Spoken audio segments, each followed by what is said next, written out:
Welcome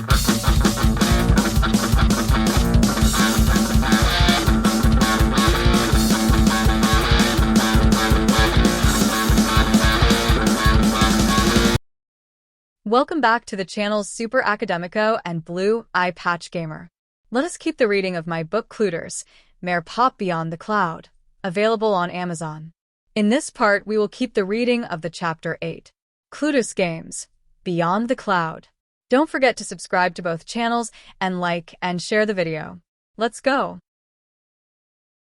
We all remained silent in anticipation of what he would say next.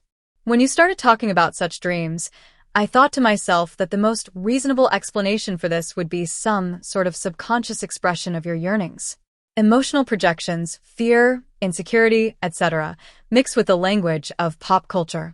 Professor, with all respect, I don't think they were mere projections of collective juvenile anxiety.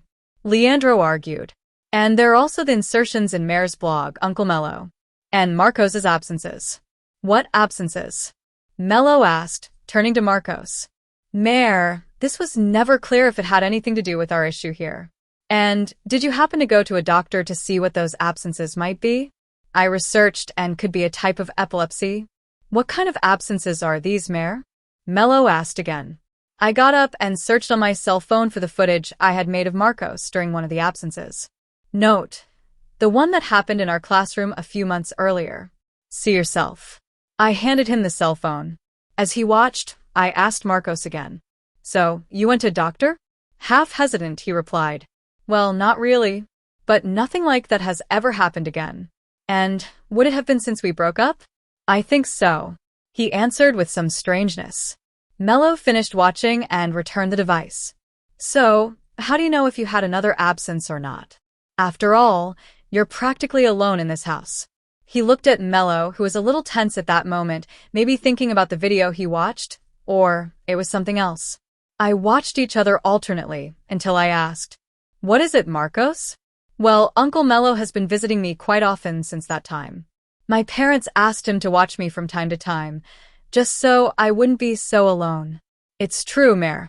He hasn't been left alone here as you imagine. And I never had any of those episodes again. Isn't that right, Uncle Mello? Professor Mello looked worried, as if for the first time he lacked the right words to express what was on his mind. He stood up and walked under our curious eyes. He went to the window that led to the side garden of the house. He seemed to think deeply about what he was going to say next. He turned and asked, Besides the dreams of both of you and your absences, Marcos, has anything else occurred that you think is related to this theory? Meire listened to voices. Leandro, and I glared at Marcos. It was not the kind of thing to talk about, especially with strangers. Vinny Mayo looked at me with a strange expression of disbelief and trolling. And Mello could still be considered our future antagonist. Marcos. You can't call them voices, Professor. Twice I had the impression of hearing the same voice directing me to do certain things. Wasn't that your own voice, my dear? I don't know. I don't think. I don't know. It might be. You don't have to think it strange, Meire. We all have inner voices that guide us to do things. Literature, indeed in the human sciences in general, there's always a presence of voices in the minds of thinkers. And, remember you're a writer. Some religions believe that these voices are spirits, divinities, or even demons.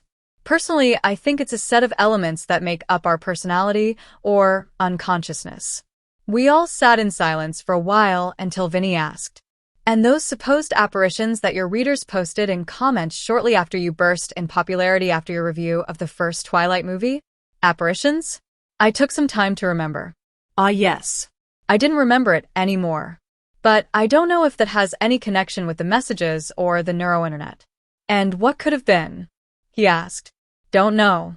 Most likely they are just self-suggestions from people in the face of the fascination with the film, the character, the vampire, and her texts.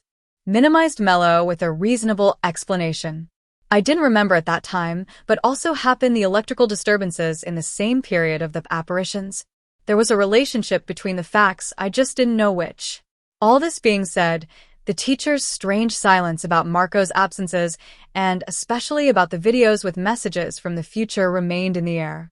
I sat down again and put my cell phone away. Again, the apprehensive silence took over. So, Professor, do you have anything else to tell us? I asked. Meire, I admit there are more things I can say than I would like. You can trust us, Professor. All we want is a better future for everyone. And I think we can only do this together. I would still like to have this kind of hope, young lady. Looking at Marcos, he says.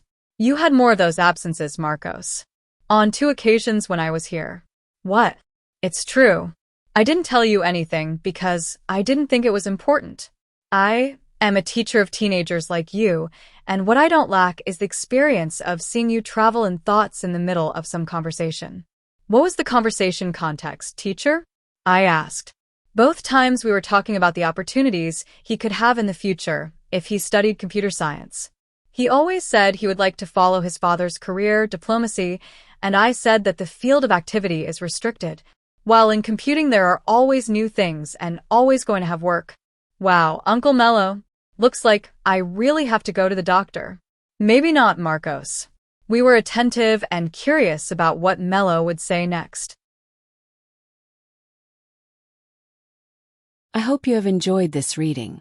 Continuing to support the channels Super Academico and Blue Eye Patch Gamer. Subscribe, like and share the video. Bye-bye.